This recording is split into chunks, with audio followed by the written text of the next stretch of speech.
Good evening, everybody. It's Brahma Bull. Thanks for stopping by the channel to check out Brahma Bull's Bullpen, or Brahma's Bullpen, Episode 1. Um, got some great guests lined up for tonight.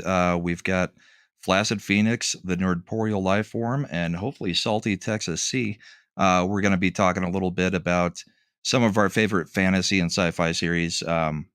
We're going to go over the Dark Tower. We're going to go over the Wheel of Time. We're going to go over the Lord of the Rings of Power, and probably also a look back at the original Lord of the Rings, and just kind of go over what Hollywood's doing with our fantasy series and why some of us are so upset about it. But let's start out by bringing in our guest for the night. We've got Flaccid Phoenix is joining us tonight. How are you doing? Oh, yeah, doing great. What's up, man? I'm excited to talk about some fantasy. Yeah, I'm excited too. I've got the bourbon ready to go, and we've got you, Nerdporeal, Salty Texas. It should be a fun conversation for about an hour or so, and it'll be a good talk, I think. So Yeah, let's Salty's at that age where the internet doesn't work as good as it used to, you know? yeah, he And boomers it almost as bad as I do. yeah. Well, let's bring in Nerdporeal real quick. How are you? Good, man. How are you? I I'm just decided to share this with everybody else in my server, so my Discord server. So hopefully some more people might turn up. Oh, nice. Well, at least it'll be live this time instead of the last 5 minutes where we were talking to nobody because I'm learning how to do this. So, Hey, that's fine. I probably did the same thing. but it looks like we already got a few people joining. We got the Thad that shouldn't be. We got Godzillionaire. How are you guys doing? So the Thad that shouldn't be is my resident especially when I'm doing my Lord of the Rings streams. He's my resident Tolkien expert. So he probably knows way more than that girl that's doing the Tolkien consulting with the Rings of Power show. Yeah, he knows everything on just about everything we ever talk about. So it's great to see him in here because he'll keep us very on course and let us know when we're getting something wrong. Courtney's Fellowship of Oddballs is in here. Nice to see you. Depth Charge Media. Nice to see you. So yeah. So basically, what I wanted to start with is going to be the Dark Tower series because this is the oldest of the ones that really kind of just got massacred by Hollywood. Um, I read the series. I actually read the series back when I was in like middle school and high school, and then had to wait like 13 to 15 years for Stephen King to finish the series. And I would still put it in probably the top five, you know, kind of fantasy sci-fi series that I've read of all time. It had an interesting ending that kind of ties into the Wheel of Time. But Nerdporeal, you said you had read a little bit of this series. What did you think? Uh, I mean, yeah, I read the series probably like not too long ago, probably back in 2014, 2015. I just came off of reading A Song of Ice and Fire. A Song of Ice and Fire is what really got me back into reading and stuff because I've never been a huge reader and stuff until I got into that. Then I started getting more invested in the stuff I'm reading. So here, my friend, one of my good friends in real life, basically says, "Hey, you should read The Dark Tower." I'm like, "Well, what's The Dark Tower?" He's like, "It's science fiction with a little bit of fantasy instead of it being your typical, your medieval fantasy. It's more of like a Western fantasy." Where instead of having a medieval kingdom, you have a Western kingdom. So instead of swordsmen, you have gunslingers and stuff. So there's seven books in the series, and then there was an eighth book that was basically a side story, a story that Roland tells a kid or something, if I remember correctly. And I'll be honest, the end of the series I did not really care for so much. It's Stephen King is not very good with endings either. So he's not just like J.J. Abrams and all your bad robot people. Stephen King hasn't been that great with endings either and stuff. So Yeah. especially with this series, but like this the core books in this series is books 2, 3, and 4, where books two and three really do a lot of character building, and then book 4 is all backstory. or it was the Yeah, it's a flashback to when they were flashback to his kids. yeah. So it didn't tell the whole story, unfortunately, because there was a lot more to it that I was hoping to learn that we didn't learn. I think it was all. I think the rest of the stuff was adapted in a comic or something. Yep. But I believe it was Marvel who did it. I mean, it's not a full backstory. They just kind of had a few different little short stories that were based on what was going on during that time that kind of fills in some details. But yeah, is it okay if I talk like spoilers, especially how the series ends and stuff, or is that yeah, this has something? been out for forever now. So, and the All movie's right. like 5 years old. So go for it, bud. All right, so the main purpose of the Dark Tower, and this really begins with the first book, and I think the first line, the dialogue, or the first thing that's written, the first sentence in that book is, I think the man in black is fleeing the desert and the gunslinger follows and stuff. Yep. So Hey, basically, let's pause real quick and just make sure we acknowledge that Salty did show up. How you doing, Salty? I'm riding my cell phone. I can't tell how my audio sounds. I don't know how long this is going to last. This is the only thing I can have open on my computer, so I can't even chat with you guys. Sorry I'm late. I blame my rural Texas internet provider. Hail to the No chat, problem. which I can't see. You sound great, and yeah, thanks for showing up either way. And yeah, good to see you, bud. Yeah, and Yep. hail to Flaccid Phoenix. He has terrible taste in movies. I want everyone in the chat to mock Flaccid Phoenix for saying that Braveheart is better than any other movie out there. You will never live that down. And of course, it's always good to see you. It's a great movie. All right, I'll shut up now. All right, Nerdporeal, if you want to continue with that point, sure. yeah. So So the ending. So what? So the point of the story is the main character Roland, the gunslinger.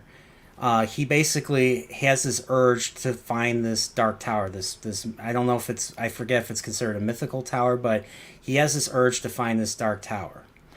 And well, at the very end of the story, book 7, he gets there, and the story ends with him walking into it. What happens after that? Well, Stephen King puts up an epilogue, and he warns the reader, you might not like what you. It's like that one character, Dr. Zaius in Planet of the Apes, says, you might not like what you find out and stuff. Yeah. So we go into the tower.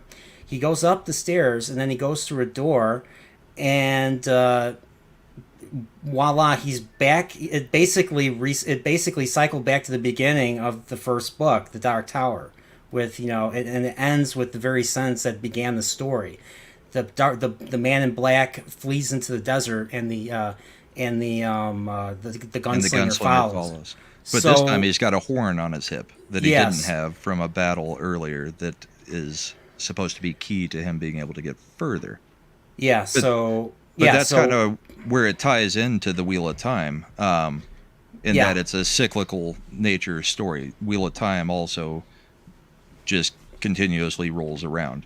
So And I think But- the Wheel of Time was later than I think Dark Tower first came out in the 80s. I think.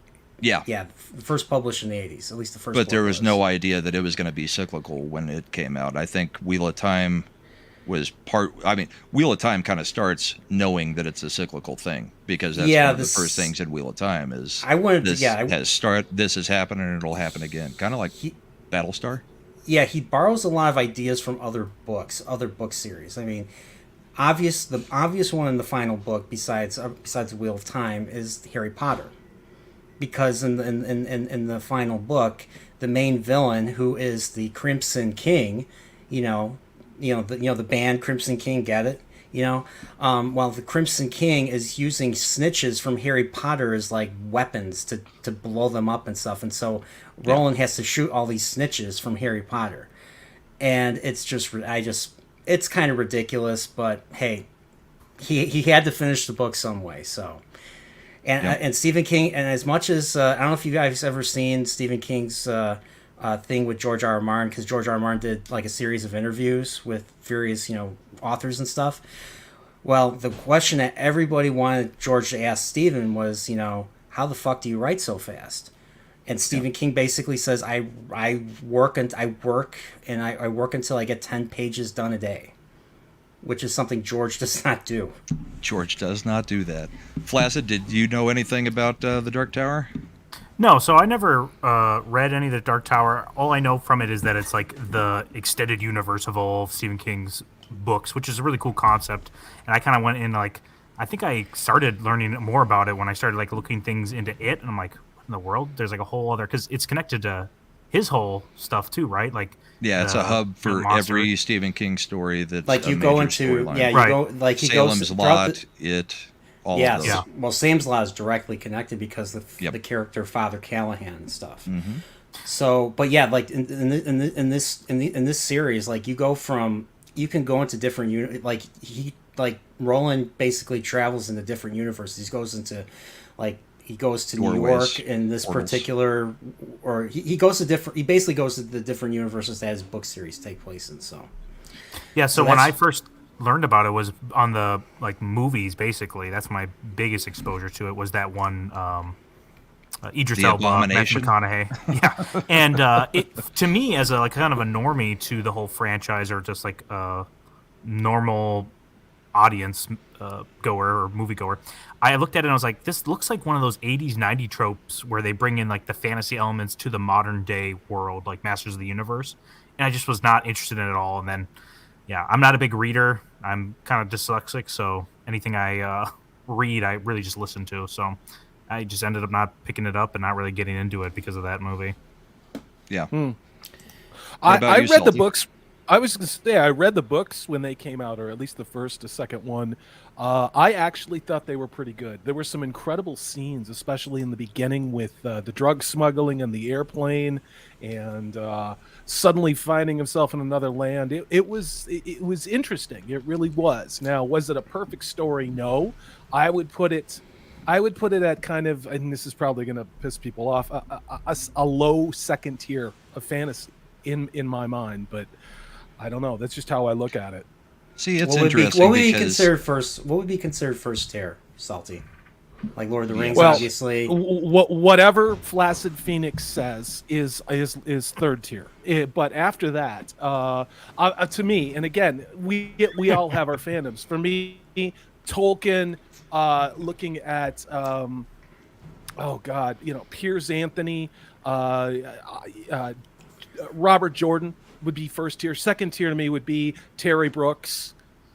And I would put that Stephen King novel, and again, this is just my opinion, I would put the Elfstones of Shannara in that same place as the Dark Tower, at least the way my mind works.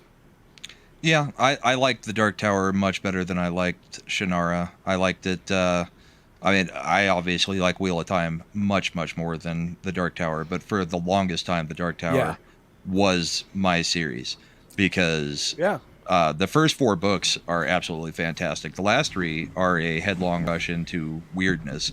I mean, Stephen King even brings himself into the story at one point after he had gotten hit by the van. But Yeah, he does. Yes, he does. Yeah. And one of the characters, one of the character dies as a result, or as a result of saving his ass. yeah, So Yeah. I mean, and it was. I'll it is throw a another world-building analogy type out. Yeah. thing, though, with those 7 books, though. He builds a world, Yeah. and if you include the rest of Stephen King stuff as hubbing into it, it's almost like a Sanderson, and it's a lot of world-building like Jordan. It's just a different style of writing, and it's not true Yeah. fantasy as much as it Yeah. is modern world, Western, sci-fi, and Yeah. fantasy. Yeah, he's trying Yeah, to and I get- trying to turn a western. He's basically trying to turn a western into a fantasy. Because when we think fantasy, what do we think? We think Middle Ages. We think medieval. Swords We and think dragons. knights, swords, dragons, princesses. Magic. This time instead of swords, you have guns. And instead of Yeah. lush Europe, you're in the freaking West. Yeah. Well, and he did Yeah, I something mean, very brave in that first, in the first 2 books. The gunslinger actually gets his shooting hand bit off in the end of the first book, I think, or the very beginning of the second book. The beginning of It's the been a second long book, time. the lobstrosities. I remember them. So he has to actually train other people to be the knights for him when he was the ultimate knight. He was the Arthurian legend, essentially in this story. Salty, I think you were going to try to say something else. No, I was just going to say, I mean, maybe that's part of why it lost me. I made it through the first book and I didn't find it that satisfying. I liked where it was going, but I'm not the biggest Stephen King fan. I'm not. So, you know, but that's, I mean, all of us It's a are gonna style of have writing. authors that we love and the next person hates, you know, like some people love the Dragonlance Chronicles by Weiss and Hickman. Other people can't stand them. So I think that's where I put The Dark Tower. So what did you guys think of the movies or the movie? I mean, in comparison with the book, the movie itself, I mean, despite the fact that it skips all that, I felt like it still kind of, and this might not be a popular opinion, but I still felt it still felt kind of within the spirit, but there was just there were so many elaborate moments, so many profound moments especially for the character of Roland that just weren't present. It's like they skipped a whole bunch of stuff. They literally took stuff from the final book and tried to incorporate it in the beginning of of his and Jake's story and stuff. Yeah. So there's no Eddie, there was no Susanna, or I forget the dog's name. But there was a dog, if I remember correctly. Oi. Yeah. Oi was the thing in the books. Oi, yeah, that's right. Well, and yeah, Salty, you're not alone here. I mean, the Thad that shouldn't be didn't like it after 3 books, so he never finished it. I loved how the third book ended. There was a lot of tension there. The kid was kidnapped, and they were in a bad position. It was the Doom Train. Yeah, and there was I finally started reading it. I finally started getting enthusiastic by the end of the third book, and the fourth book it took me a long time to finish that, but it was still a decent read. It's just a lot of buildup. See, I always thought that the fourth book was actually the best. The flashback, and it's a weird book because it doesn't fit the same way as the rest of the series, but it's more like, if you really wanted a fantasy story, the flashback is the fantasy story. Yeah, because it kind of it was a tragic ending. It was a tragic ending for the backstory was a tragic ending for Roland and stuff. Yeah, especially with what became of his I forget the girl that he was in love with. Stuff. One of that guy's gang got basically him and the witch. The witch woman, basically, they took her, and I think what did they do? They lynch her, or they burned her? Oh, I think so. Yeah, that's right. It has been a long time because I was hoping to see a follow up to that where he gets revenge because and you do see a little bit of it in the comics, but on the movie. So my problems with the movie are they did exactly what they've been doing with Wheel of Time. They basically came out and said, well, this is a cyclical story, so we're just going to start a new cycle, and you won't recognize anything that's happening in it. The movie actually combines... Yeah, that's what they ended up saying when everybody said, what the hell are you doing? When they cast Idris Elba as, the lead and Matthew McConaughey as the Man in Black. And the Man in Black is actually Randall Flagg from The Stand. It's the same bad guy as The Stand. Same guy. Yeah, and it's the same bad guy from Through the Eyes of the Dragon. So where he's just called Flag in that one. So, but I mean, they brought in stuff from The Shining that wasn't in the book series, like Matthew McConaughey's walking around killing people with his thoughts, going, "My shine is strong," or "The kid's shine is strong," and it was just why. But Stephen King actually said he loved the movie, and it was like, Stephen King is the only person that I can think of that would love something like that and hate Kubrick's The Shining adaptation. It's weird. Why did he hate it? Because basically Kubrick took his idea and just made a completely different type of story. Yeah, but so did this. Stephen King focused on Jack Torrance's drinking problem, his alcoholic problem, his being abusive to his kid, which was very lightly touched upon in the Kubrick film and stuff. Yeah. So, and of course the ending was totally different. There was no maze. There was no hedge maze. It was hedge topiary that basically attacks what's his name? I'm trying to think of that Danny? character. Scatman Crothers. Scatman Crothers, O'Halloran, Dick Halloran. The topiary beasts basically attack Dick Halloran, and Dick Halloran does get attacked by Jack, but he survives. He gets hit in the face with a mallet and stuff, but he manages to survive, and he takes Wendy and Danny out. And the way the movie, if you've ever seen Doctor Sleep, the movie, that's basically how the Shining ends. It ends with the Overlook Hotel blowing up because of the boiler. Yep. There was no boiler in the Kubrick film. Let's take a quick minute to say hi to a few more people that came in. Stephen Ransom Cicino, good to see you. Nuff Said is in here. We got Punk Waddle. We already said hi to Courtney. Trying to see if we got anybody else Waddle. in here. Hail Punk. Unfortunately, Zax is here. Oh yeah, then there's Zax. Looking looked in here. Thank God, Zax, you're here. Yeah, Keep my we need more partner's Canadian name. takes. Love having Keep Zax. my partner's name out of your effing mouth. Oh my gosh. Go in for the slap. Well, so, I mean, the movie obviously was one of the first situations where we saw Hollywood just absolutely change one of these fantasy stories. They cut 7 books into one movie. They were going to do a series out of it. Ron Howard was actually supposed to be in charge of that. And The Amazon series. they couldn't figure out what was going on. Well, You're didn't talking about Ron the Howard Amazon series also with the new... Sorry. didn't Ron Howard also do Willow?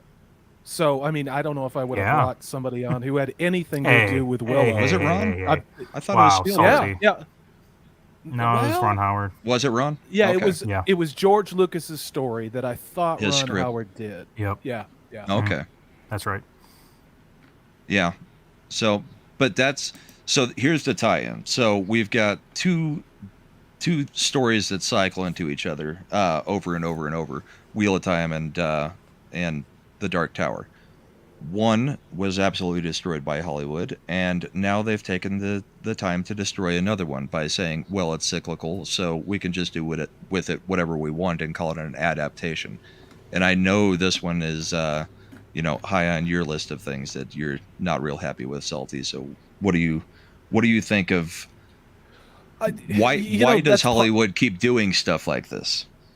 Well, let me go back to The Dark Tower. Part of the reason that I Sure. didn't see the movie was I didn't like the casting. I mean, I'd read the first 2 books and I looked at it and I was like, I thought Eldris Elba, he's a great guy, but he wasn't who I envisioned at all.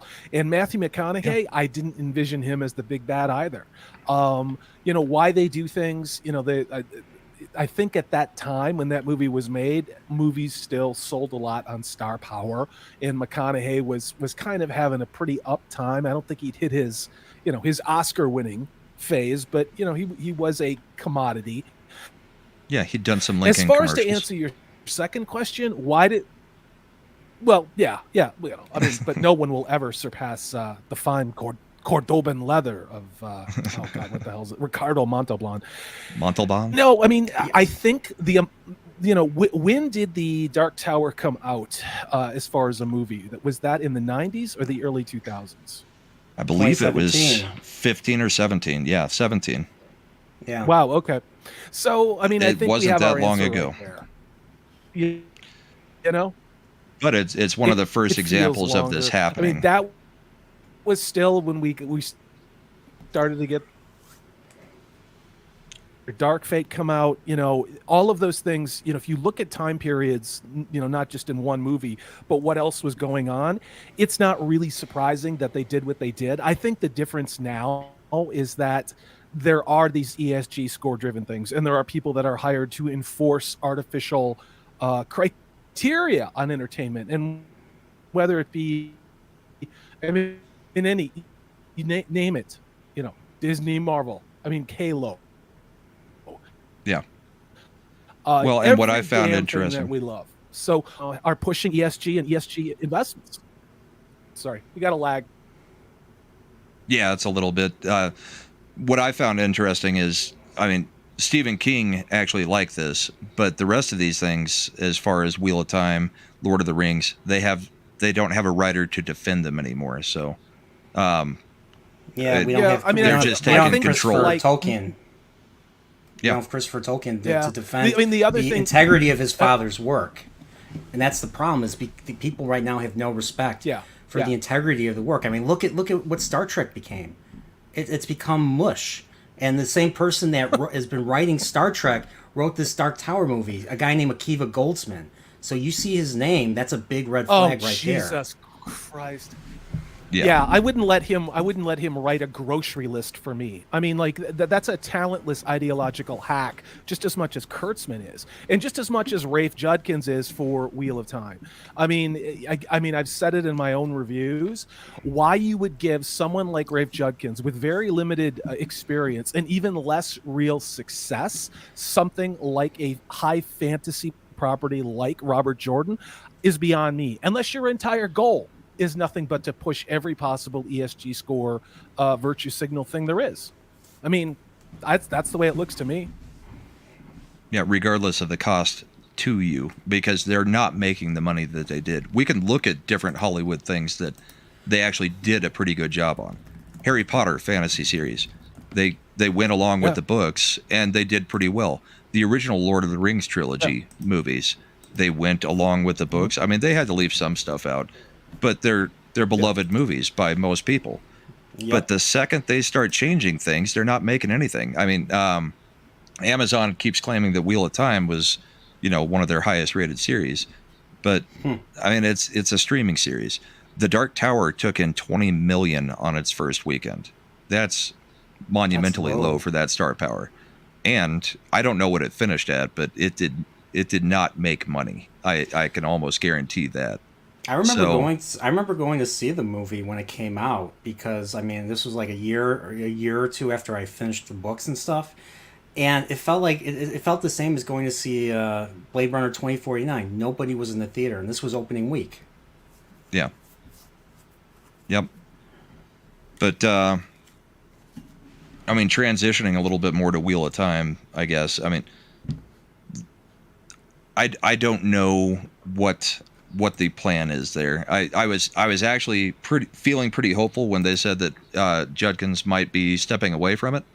I don't think that's going to happen. I think he's just going to be an executive producer on whatever that other thing that they're trying to put him into is, and I still think he'll be show running this, which doesn't give me any hope. It's God of War. Okay. Yeah. Which is another one they'll destroy. He's getting that. Yeah, absolutely. And again, what we talked about that with Purple and Max a couple of weeks ago on my show was, what is God of War? It is the ultimate embodiment of the mature, masculine, powerful, pagan, big battle axe swinging, badass. And in subsequent sequels to the story, he then gets a son. So we have a father and son relationship. Do you really think Amazon is going to show a father being a positive role model to his son in any production they make? It's just the ideology is so pervasive, and it is so malignant with whatever it touches, regardless of what the genre is. And really, since Homer Simpson, they've made every father figure to look like an idiot. Homer Simpson, Married with Children, Al Bundy. The father is always just a complete buffoon walking around in everything that they do anymore. And that's going back a long time. That's almost my lifetime. Yeah, but you see some of the father figures they have in some comedy shows people love with like in 30 Rock and in what's called Parks and Recs. Both those like kind of conservative, like libertarian, hardcore people. People love those characters because they're just like so strict and like no nonsense. It's funny whenever they're trying to like portray them in a negative way, they become the most beloved characters in those series. So yeah, I agree that they are making men look like buffoons, but when they're not buffoons and they're like these hard-nosed men, people love them. Yeah, it just doesn't do that much for the family values and the situations that we might care for on a certain side of the aisle. I'm saying they think they're like making fun of them by being like, oh, look at them. They just like they're no nonsense and all they want to do is eat meat and drink all the time. And then you're like, yeah, we love those guys. Those guys are awesome. Like their audience likes them for a different reason than the way they are probably trying to portray them on screen. Yeah. Well, it'll be interesting to see what happens with God of War, but I don't hold out much hope. I mean, God of War is basically a revenge story. I mean, that's basically what it is. A guy accidentally. I don't know if he under the influence of the god Ares. He basically, I think he kills his family, and then he goes after Ares for making him like this. Kills Ares, and then finds out all of Olympus is against him. So he basically takes out all of Olympus. That's the first 3 God of War games and stuff. So they're not going to do it justice. It seems like every time there's a property that exists, whether it's from video game or from something beloved that has once again has a built-in fan base. Right now, Hollywood's just basically jumping on. They're jumping on taking. They're taking advantage of it. And they're putting these projects forward, and I have no faith that they're going to adapt them. I mean, look what they did to Halo. It's all baiting and switching. It's just weird that it seems to be happening so much to the sci-fi fantasy genre lately. Oh, I mean, I guess Disney's also doing it with their cartoons, but I mean, that's another extension of fantasy because they're not coming up with any original stories. They just, remake old stories over and over and over. Yeah, they remade DuckTales not too long ago, and I watched a few episodes, and I'll be honest, it looked ugly compared to its superior 80s counterpart. Yeah, I agree. Flaccid, you got anything to throw in on Wheel of Time? No, so I've never read any of the Wheel of Time. All I know from it was I was like kind of watching some Brandon Sanderson stuff, and I heard that he was gonna take over the series after Robert Jordan passed away. So I know he's a guy that we talked about a little bit earlier about people defending the kind of abominations that are being made by Hollywood, like the writers. But he came out, I think, and said that he was for the changes, right? And that was kind of a controversy around him. Or what was the backstory on that? He didn't like all the changes, but he didn't, say that he was against the changes. Yeah. He basically told us the same line. Well, it's a different cycle, so don't take it for what the books had to say. Salty. Yeah, I mean, no. In November, he dropped. I was right after the lost you. This was another. We're losing you, Salty. Turning. There you go. He said this was another turning of the wheel. All right, I'm gonna see. Let me see if I can close my other windows out, and that makes a difference. I wasn't kidding. I am literally. You're coming through now. No, what he said is that he did not consider this to be his story or Robert Jordan's story. He said that straight up. He said this was Rafe's version, another telling of the wheel, but it was not canon. So there you go, strike one. Second thing is he said he didn't like the grim, dark tone that they took. Well, they were all over the place in season 1. It was grim, dark, and then it wasn't. And then he said he didn't like what they did to Perrin, giving Perrin a wife, like things we've all talked about. And he also notionally said he didn't like what they did to Matt. Now, he said those same things again in January. He repeated the same things, but he never really went straight after Rafe Judkins. What he said in a slight backhand was he would give Rafe suggestions, and it was up to Rafe whether or not he took them. So, yeah. Yeah, and at the same time, he wants to get his stuff adapted, but I hope he keeps creative control because his stories are fantastic. So I hope he doesn't let them run all over his stories the way he's letting them run all over the Wheel of Time. I know he doesn't have much power. I actually blame Harriet McDougal a lot more than I blame Sanderson because he was just brought in as a writer at the end. Yeah, she was the one supposed to be protecting this. That's a lot of zeros. That's a lot of zeros on a check. That's a lot of zeros. But I imagine that wasn't getting any younger either, I imagine that the books brought in a lot of zeros too over the years. I mean, yeah, probably protecting your husband's legacy, I would think, would be something. Yeah, I don't know. I mean, it's a different generation. Robert Jordan was a Vietnam veteran, and I think he served multiple tours in Vietnam. And so he's, my parents' generation, probably Brahma, I think you and I are about the same age. It'd be like our parents' generation. So imagine handing a woman who's in her 70s and worried about the future because people aren't buying as many books as they used to, a check like that, and her not having to worry about anything and be able to take care of all of her kids and grandkids. I mean, it's hard to fault somebody. It's, but I agree with you in principle, Rama. Yeah, it's just that legacy thing. I mean, I get it. Yeah, people once they lose the provider in the household, but she also edits books. I mean, she edited The Wheel of Time, and she edited lots of other stuff too. She's kind of like George Lucas's wife or ex-wife, and that yeah, she helped guide her husband, but she was helping guide other people too. So she can make money. Yeah. It's just a matter of whether she wanted to keep having to work or wanted to just relax now, I guess. But it's True. still I it's got a a shame. question. I got a question. What exactly did Harriet McDougal do? Now I'm looking her up right now. She's the wife of Robert, the widow of Robert Jordan. Correct. And she was the one that basically had Sanderson complete the series, right? So what exactly did she do, Ron? I didn't understand. Well, I mean, the series technically should, by all accounts that I know of, be owned by her. So she should have had creative control over what happens in these series and whether it gets made into a series. She was also an executive producer, I believe, and she probably had a lot more say than Sanderson would have. Let me pose something, Brahma, that I haven't thought about until I heard you talk about it, which you've got some great takes. So what if, when Harriet did sell the story to Amazon, there were stipulations that it couldn't be X, Y, or Z? Let's say it was very fan heavy, and maybe that's the reason why they had to call it Another Telling of the Wheel. This because she didn't accept what they wanted to do with it if they were going to say it was Robert Jordan's world. Because one thing I don't see on the title card, and tell me if I'm wrong with Amazon, when Wheel of Time comes up, you don't see Robert Jordan's Wheel of Time, you just see Wheel of Time. So True. I don't know. Maybe, I don't know. I think it's good to talk about these things with someone with a I'd still have to throw some blame at her then, because she let go of the creative control.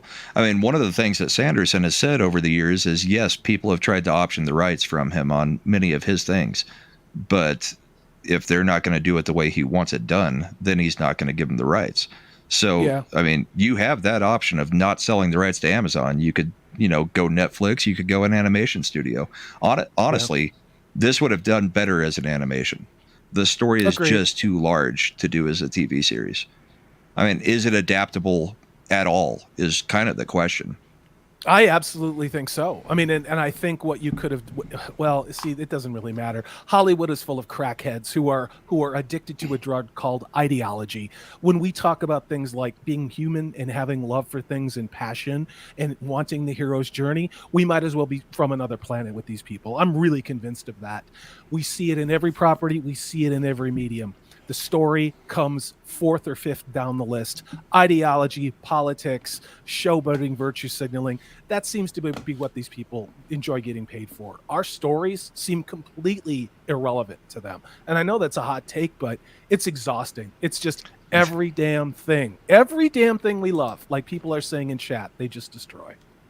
You sound a lot angrier on my channel than you do on yours. I like it. You know what it is? It's because I see Flaccid mouthing off in chat, and I can't open up a window to hit him. So he's gonna hit me with his cane. You keep barking over there, little dog. That's all I'll say. You're gonna get run over by a garbage truck. Flaccid, what's your take as a non-book reader on it? So I want to I always try to give somewhat. When I'm really trying to address an issue, try to give the most understandable, not really nuanced, but most understanding way of looking at it.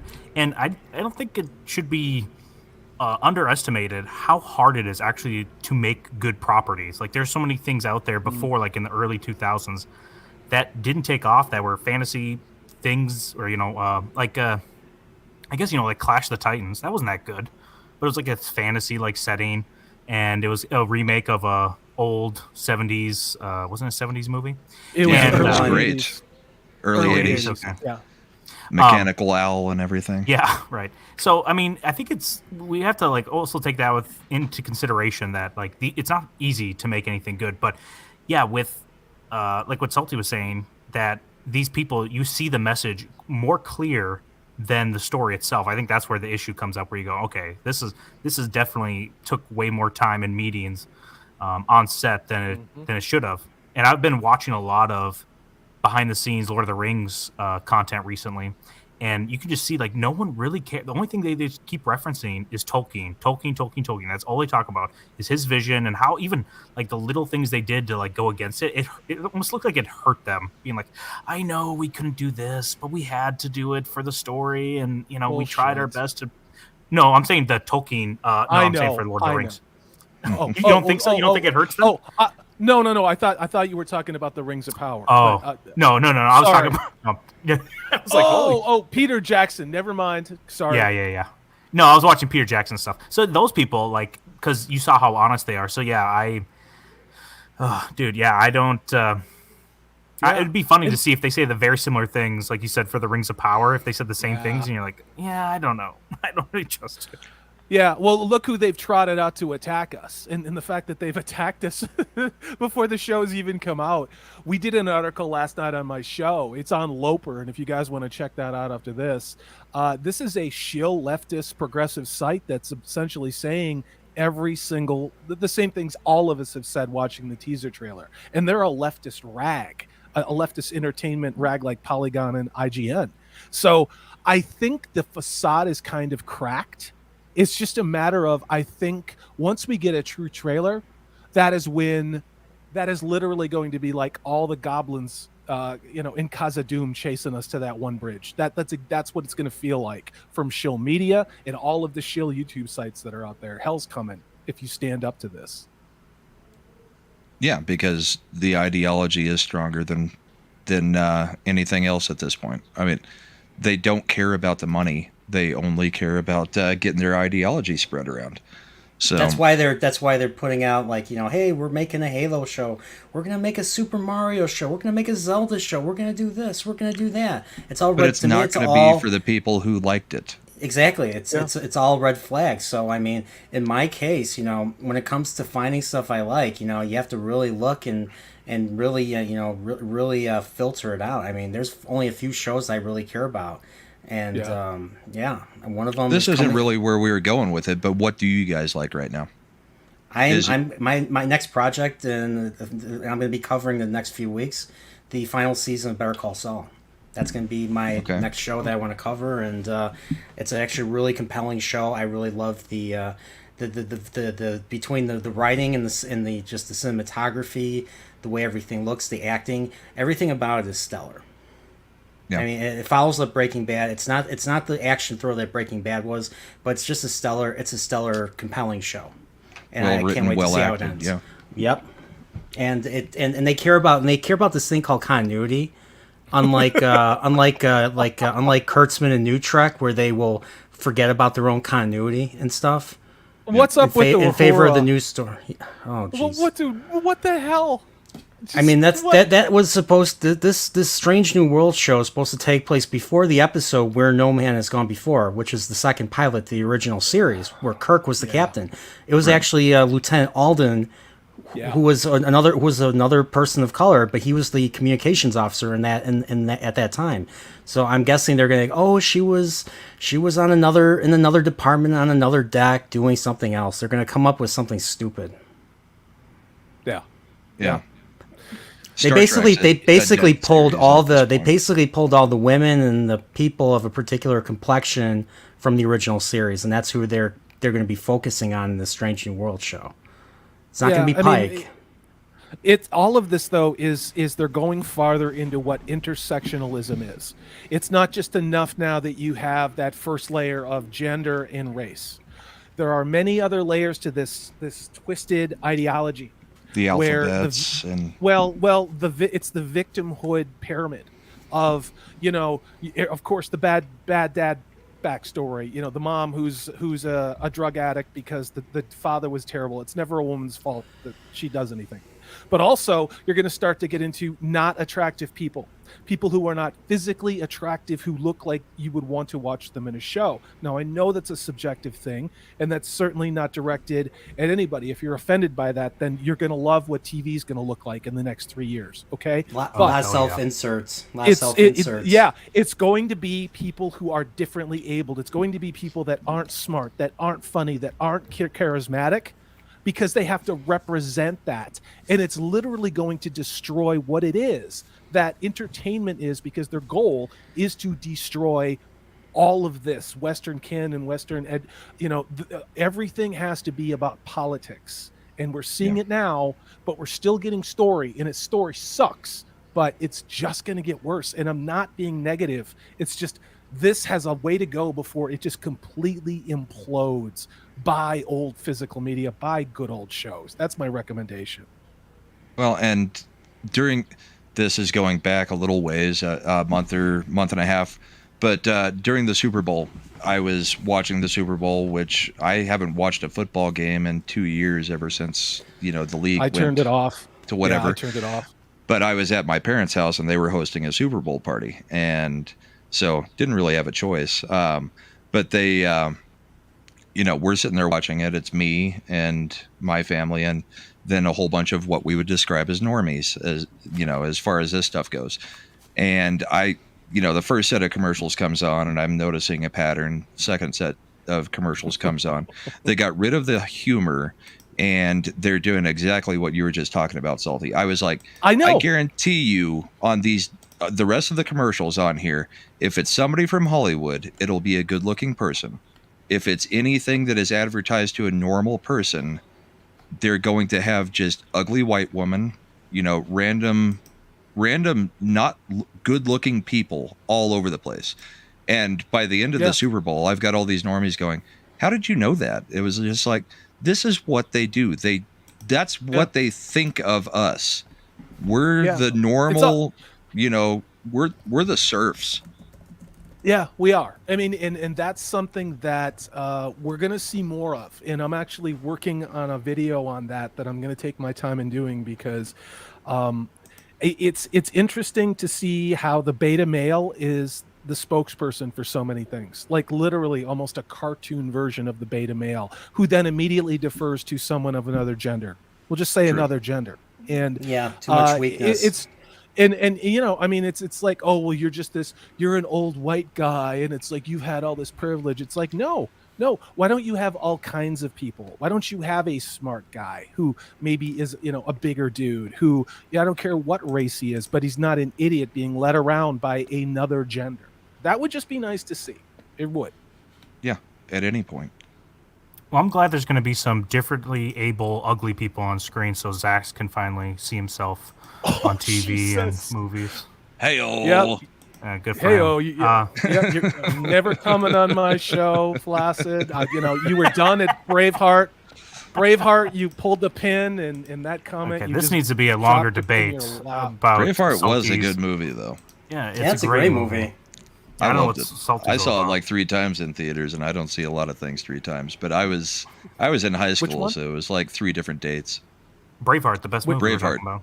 Oh, I didn't see it. I saw it on VHS, and it was all right. It really was. I mean, it's not my favorite movie. It was something in the theater. There was another movie. You guys help me with this, because I keep forgetting. It was Scottish. Rob Roy? It had.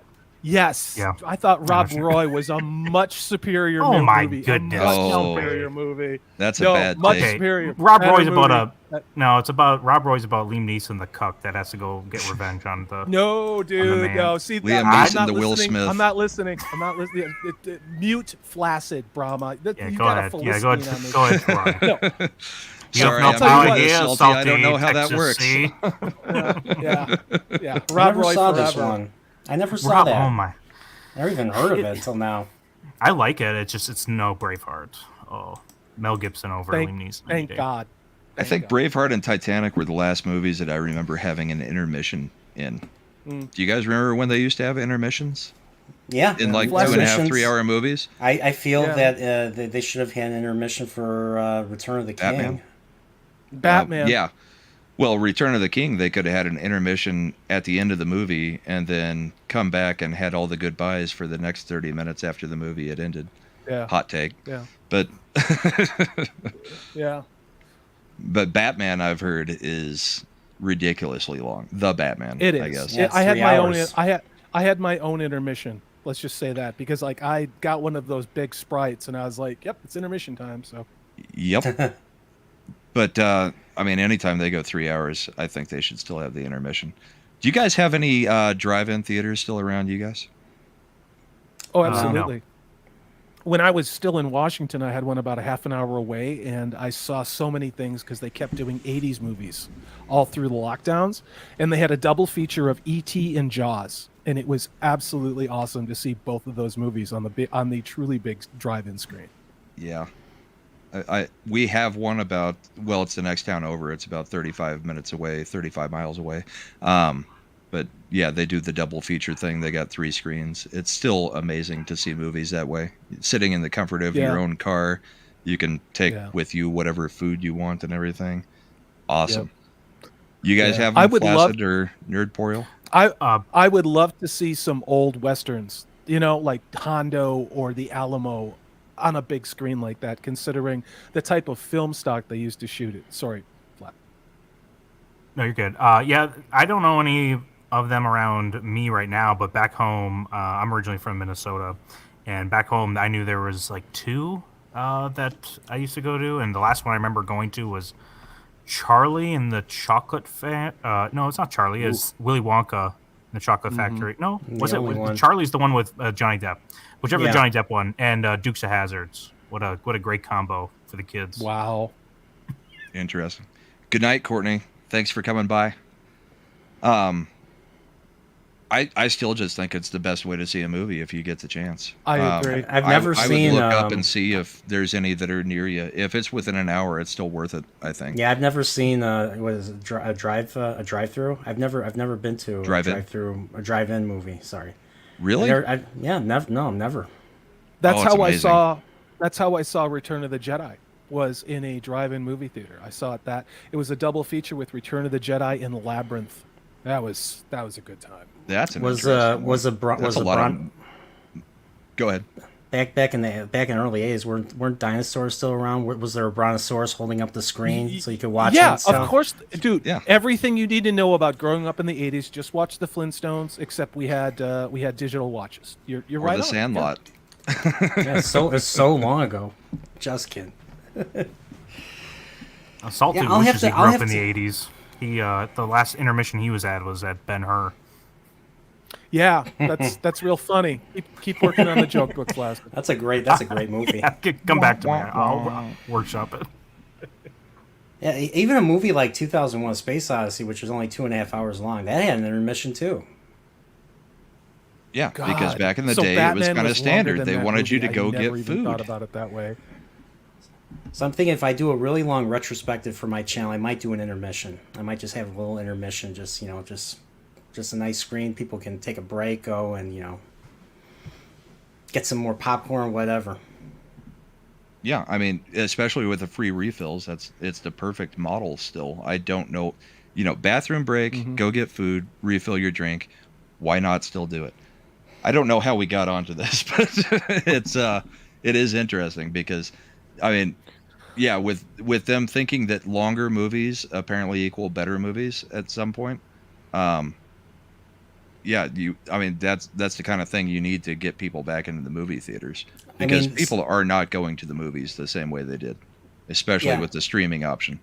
I mean, there are some great movies that are long, but a lot of them are like, especially nowadays, they just fit, like Batman. I think just tried to fill in the time. I think.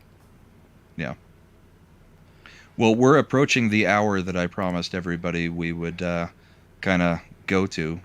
Does anybody want to go on, or should we get to the credits?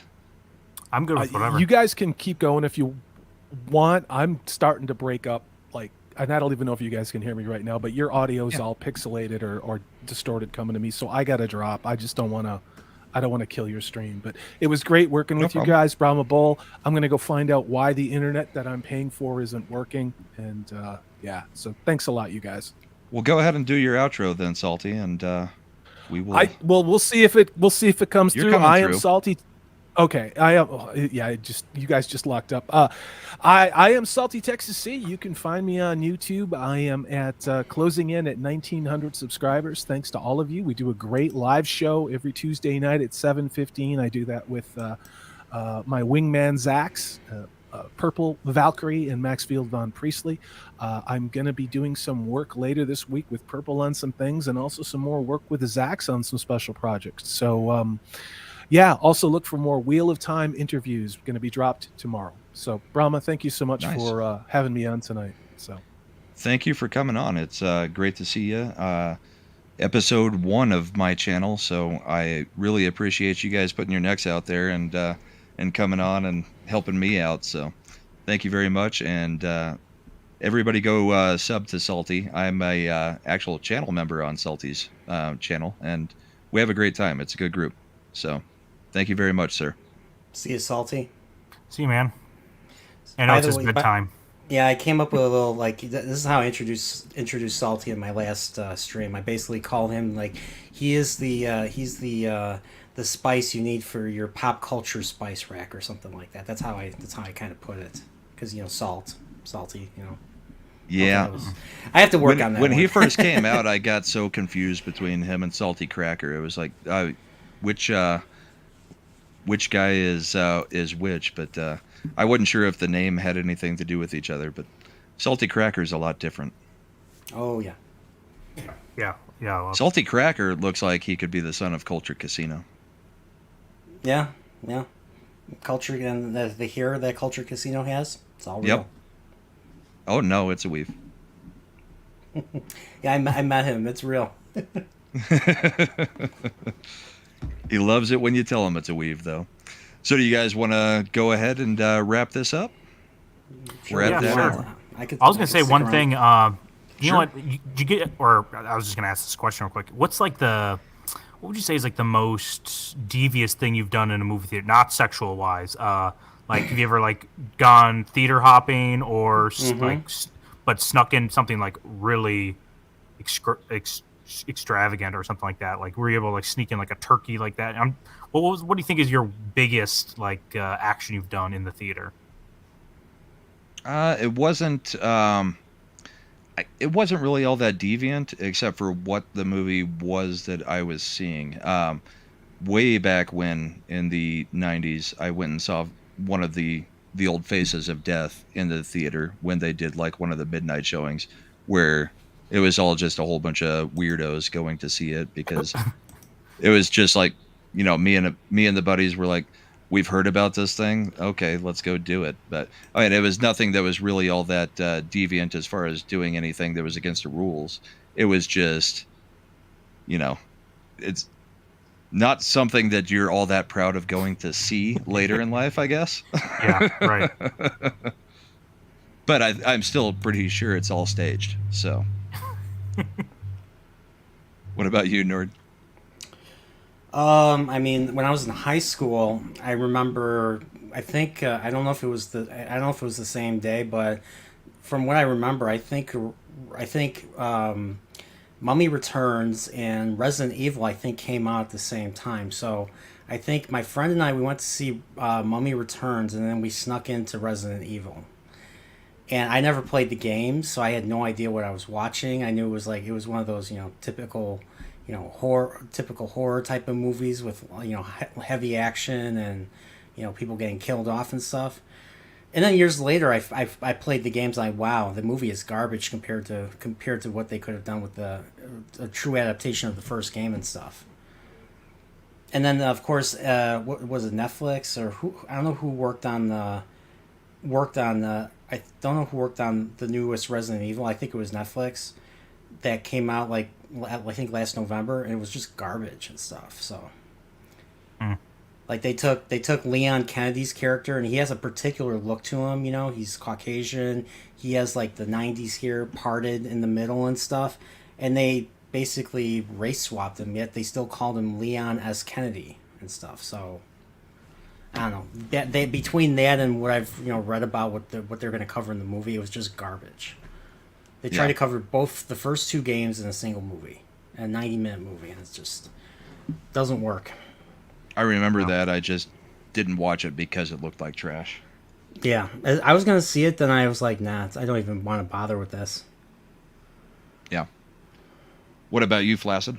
What'd you do? The one thing, it wasn't so much impressive as it is like it must have been so awkward for the guy in front of me, that like just me and my guys were just hanging out, and we were in the furthest row of that new RoboCop movie, and we were just like doing stuff like everyone was doing, trying to one up each other, and eventually I just took off my pants and just put them on the ground, but I had underwear on, right?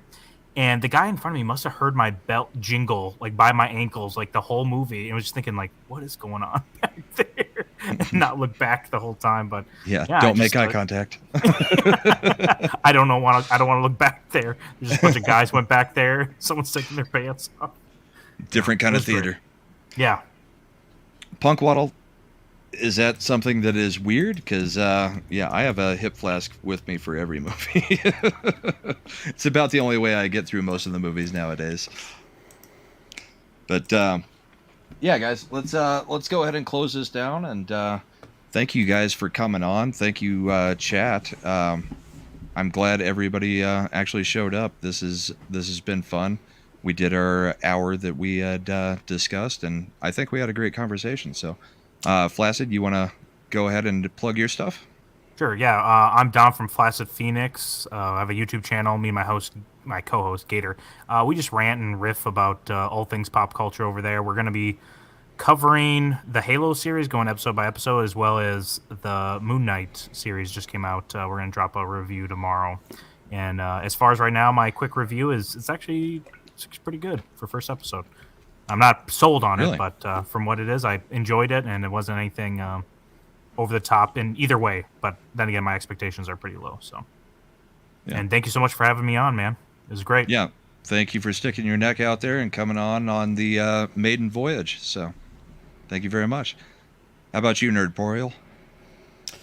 So my the next project I'm working on it's going to be it's called A Layman's Guide to Better Call Saul. So it's a follow up to my other. So I basically I do reviews, I do retrospectives of video games, movies, with TV shows, without spoiling the whole show. I basically, in case someone's wondering what the story is about, I basically make a video or an essay, and I kind of give the viewer or the audience an idea of what it's going to be about. So I already did my last one. I just did was for the Orville. So if you like the Orville, I made a layman's guide to the Orville. Check that out. I basically do some new Trek bashing while making comparisons to obviously the Star Trek and and the good science fiction of yesteryear for the Orville. But I'm going to be doing the same thing with Better Call Saul. I'm currently writing it, and with the new season, with the final season coming out in a few weeks, it actually comes out April 18th. I'm going to be covering every single episode. I'm going to be streaming my reaction and stuff. So look out for that. And I think this Saturday, I'm going to be doing. I'm going to be continuing my Nerdporeal Middle Earth chat, with talking about the first portion of the Two Towers, and Flaccid Phoenix is going to be on with me, and a bunch of other people. So come by for that. That's going to be Saturday evening, 8 p.m. Central my time. And on Sunday, I'm going to be doing. On Sunday, I'm going to be continuing my Trekporeal streams, which is basically I bring in a guest star, special guest star, and we talk about our top 5 favorite types of Star Trek episodes. And these are only the Star Treks prior to 2000 or before 2005. Nothing new Trek, nothing J.J. Abrams or Bad Robot related. So I'm going to be doing one with Master Paul from the Star Wars guys. We're going to be talking about our top 5 cheesiest episodes of the original series. That's going to be the subject for this one. Nice. And then and then next week, Thursday, we're going to be continuing I'll be continuing my Nerdporeal sci-fi chat with Loki and Baron Orman Tag, and if I can get Keith from Pop Culture Archives, we're going to be discussing the movie Forbidden Planet. So that's what's on my list, my bucket list right now for the next week and stuff. So. And I watched your Fellowship of the Ring last 2 streams, part 1 and part 2, and yeah, it's good stuff. Everybody, go check it out. It was fun. Good guests and good breakdown of the movie. So Oh yeah, But and the Thad that shouldn't be is gonna be my Tolkien expert. So if I make a mistake or anyone else on the panel makes a mistake, he'll be there to correct us. set you correct. Yeah. Mm-hmm. Well, awesome, guys. Thanks for coming by. I had a really great time tonight. I think it was a fun first episode, and I appreciate you guys coming in. Chat, you guys are great. Thanks for swinging by. If everybody could hit that like and subscribe, that would be a great help to me. And yeah, I think we're good. Cheers, everybody. Have a great night. Take care. Cheers.